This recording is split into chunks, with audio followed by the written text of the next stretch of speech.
Give her a hand as she comes. Miss Kimberly Lockhart.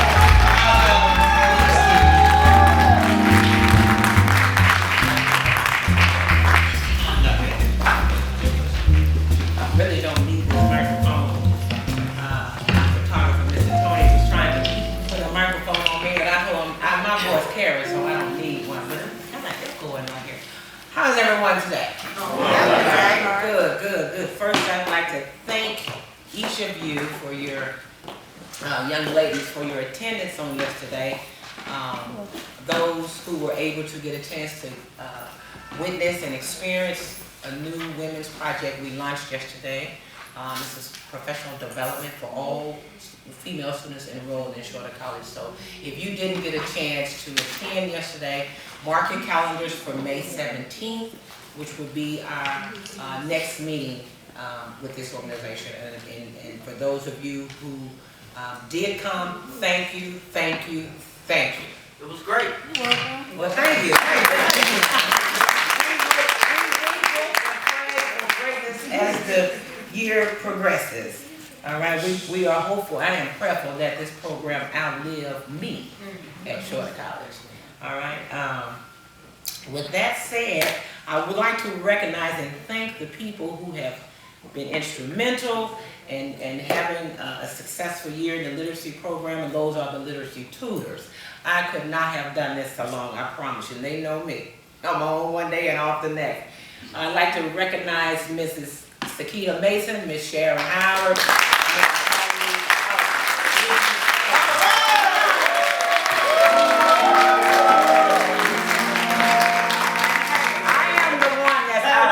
I'm out of uniform today because I asked them to be in uniform as we present these initiatives on campus this week, and to some days when they're working to do that. I do sometimes, but today I literally forgot. But anyway, they told me this morning, you're not in your uniform. I said, I know, I'm sorry. But anyway, I don't know how many of you have witnessed or read the bulletins or checked your emails this last 3 weeks. We've been promoting and advertising literacy initiatives on campus. Every year, the Arkansas Literacy Council and the Literacy Action of Central Arkansas partners up, and where they bring out tens of thousands of people together in a literary colloquium where various artists, writers, musicians, whatever you want to name, anyone that has some type of intellectual, artistic ability, they come out and they share their latest pieces with the community. So, we partnered with them several years ago, and we've been working in partnership and collaboration with them through the WITS project. It's Writers in the Schools, and this is where authors come into various institutions or high schools, elementaries, or institution of higher learning, and they share their latest publication with the institution. And so happened, we have Jacob Shores Arguela. Oh, I'm sorry, that was one of the trivia questions, wasn't it? I'm sorry. Well, we have an artist coming on campus Friday. We've been promoting his arrival through bulletins and emails and some easels that are posted throughout the campus. So just so you know, we would hope that each of you will make it a duty to support his arrival on Friday, April 27th at 11 a.m. in the library. That's the A.W. Young Library. We had one author a couple years ago who was named as Sandaria Faye. She's a young lady from Gould, Arkansas. And she came and embraced us with her intellect, and we were so grateful. And in doing so, they give us 30 copies. The Literacy Council gives us 30 copies of these authors' publications.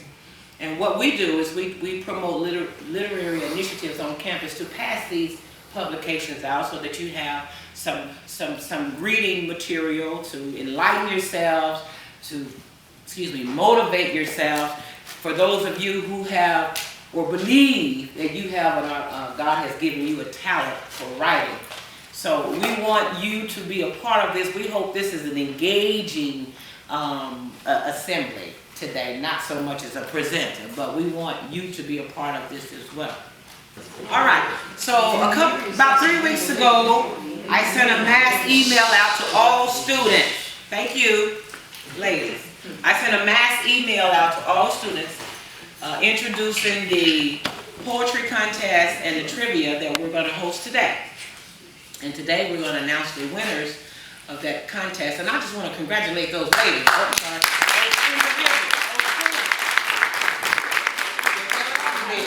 I just want to congratulate all the entries and individuals who submitted some artistic forms, artistic language.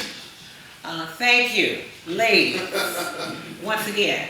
And I'd like to take this time to announce that for the winners, if you would appeal to the audience or appease to the audience and just give an excerpt of this piece of work that you submitted. And in doing so, these are the few areas that we critiqued and assessed and evaluated and came to a conclusive decision on who we regard as the runner-ups, first and second place winners. I'm trying to see, do I have all the participants? All right, the areas of concentration or critiquing was form. Again, like I said, we sent out poem contest guidelines on how you need to structure your work and submit that. And that was in form, that is, the lines. I'm not a poet, I'm a narrator, I'm a storyteller. I write novels, I write short stories. So poetry in the line form, I think those individuals are just a little bit more better than me, because they're able to take complex situations or complex emotions and feelings and condense them down to something compact. Whereas for me as a narrator, I like to tell stories in more depth and more detail. And language and context is the other category that we use to critique these pieces of work. And they were some interesting pieces. I was blown away. So if you are in this room today, I advise and highly encourage you to meet this phenomenal writer on campus Friday, because he may be able to offer some great wisdom and knowledge to you in helping you compile your work, get it patented as well as published. You could be one that we present and share your publications with. Okay. So the winners, I got it here somewhere in my notes. Bear with me. All right. The winners, there were 4 entries, and that was pretty good given the timeline that we submitted. So again, I thank you and congratulate you. Oh, okay. Sorry. Runner-ups for the submission is Brittany Cal and Kenya Tripp. If you're in the room,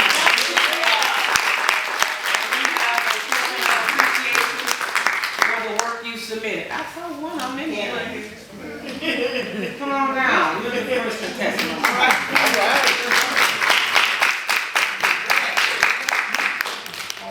We want to thank you for your submission. Her poem was "Who Am I?" Thank you, Mr. Yes, we asked each writer to give a brief excerpt, and an excerpt is just a quick form of your work to the audience, so they can get an idea or picture, a vision of what your message is in your work. Did you not bring a copy of your? Okay, well I have a copy here.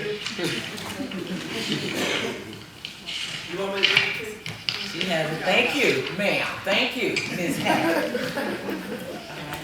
My poem was entitled "Who Am I?" Sorry about that. Can everybody hear me? Yes. My poem was entitled "Who Am I?" I put that this poem is dedicated to a woman who can see not only themselves now, but where they are going. I'm just going to read the first few lines. Right. It says, "Am I the woman you seek by appearance, or am I the woman beneath the skin? Am I one of diversity, or with a hint of Malayan? Or am I a bit just like you?"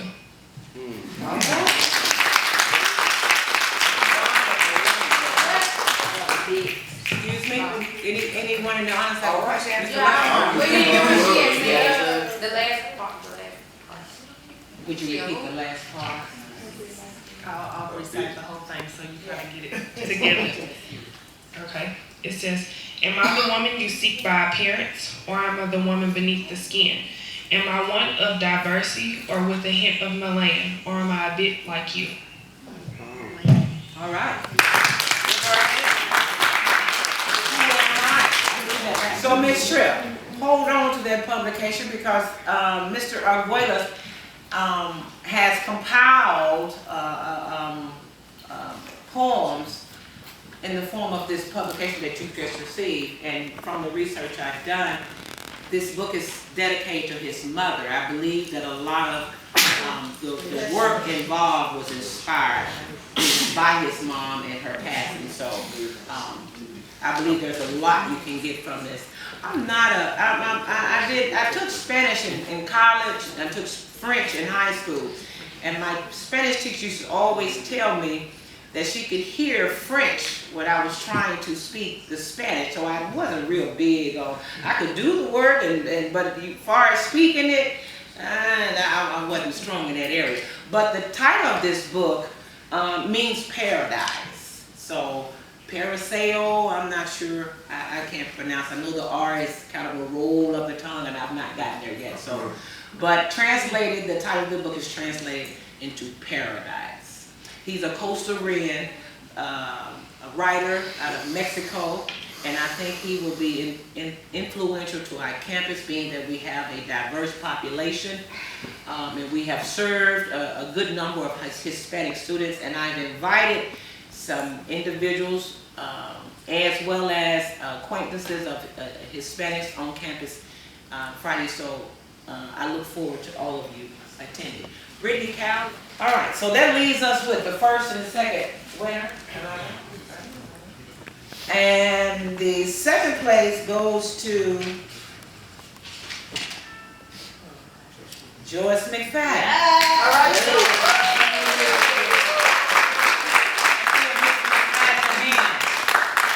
Brilliant writer, ladies and gentlemen. I had the luxury of educating and teaching Miss McFadden in class, and I knew she had a gift at the very beginning.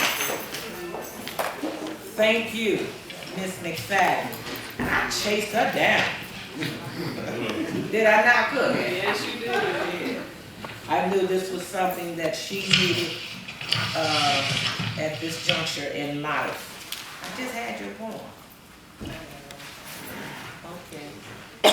If you would share an excerpt with the audience for us. Okay, my poem is called Strength Within, and it goes. Starting at age 7, the pain that I continue to endure. Hold on. Take your time. Starting at age 7, the pain that I continue to endure. Taught that sticks and stones may break my bones, but words will never hurt. That's how I gain strength within. The pain from the inside remains solid in fear. Year after year, I grow more strength within. Now that I've surpassed that journey in my life, trying to gather all the pieces just remain to bend me all over again. Unbreakable due to my pain, but unbreakable due to my strength within. I'm gonna stop right there. Thank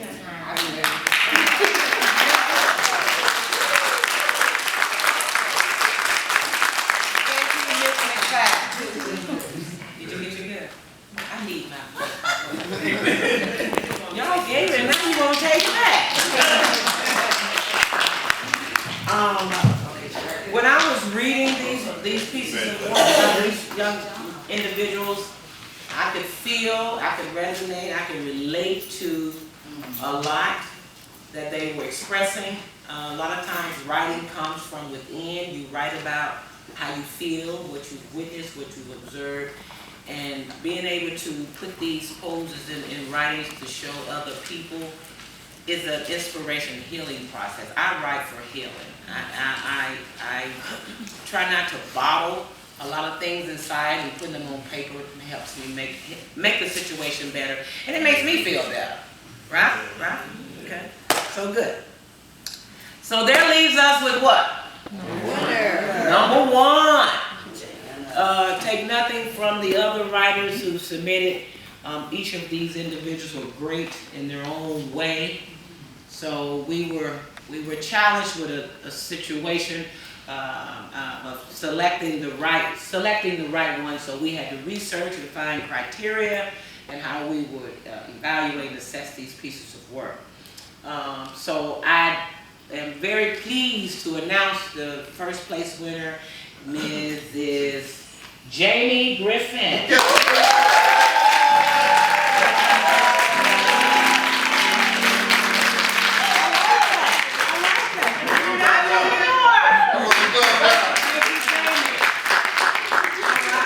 If you would mind sharing an excerpt with the audience. Okay. Listen, I ain't gonna read too much of my poem. Anybody wanna know about it, read about it, I'll be glad to share it with you. But I'm just gonna say that we all have issues of being unconfident or seeing somebody who looked like they got it together and maybe it made us feel less confident about what we had. But nothing greater than you than the sky, and you great just like the next person. So just be here.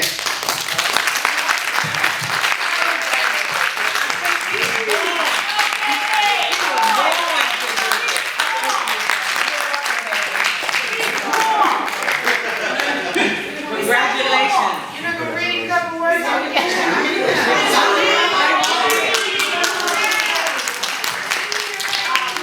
Take the mic now. Now, I don't know if you all heard it, but she said she wasn't going to read. She was just going to give you some words of wisdom on top of that. But it sounds like they want to hear more. Ms. Records. Yeah, I just love the love I get that short. I just want to tell you I love all y'all here. Okay. I entitled my poem Jovial Greatness. All right. The winner should read the whole thing. Okay, I'm gonna read it for y'all.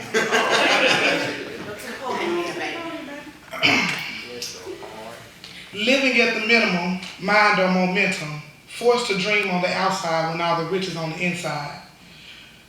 Many portray a life of fancy, in reality filled with chaos and calamity. Drift at your own speeds, everyone has needs.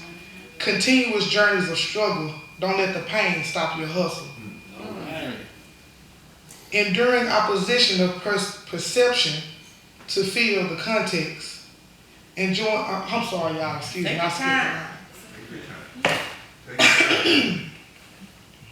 your time. We already feeling it. Enjoying life, simplicity is often complex. Enduring opposition of perception to feel the context. Life is not about what you have. Even if you had 10 hands, it's not what you can grab. Excuse me. Tangible items, tangible materials come and go, giving these things abstract meaning as if we do not know. The true value is the ability to make laughter contagious. Visualizing positivity in a negative situation seems outrageous. In fact, resilience builds on your brilliance. The value of knowing self keeps us close to what is real. Feeding your family day to day, unsure of how or which way, but still smiling with bills to pay. Don't let the ways of the world get you confused. To love and be loved are your dues. Affirming to my reflection, it is you I love. The only thing greater than you are the stars above.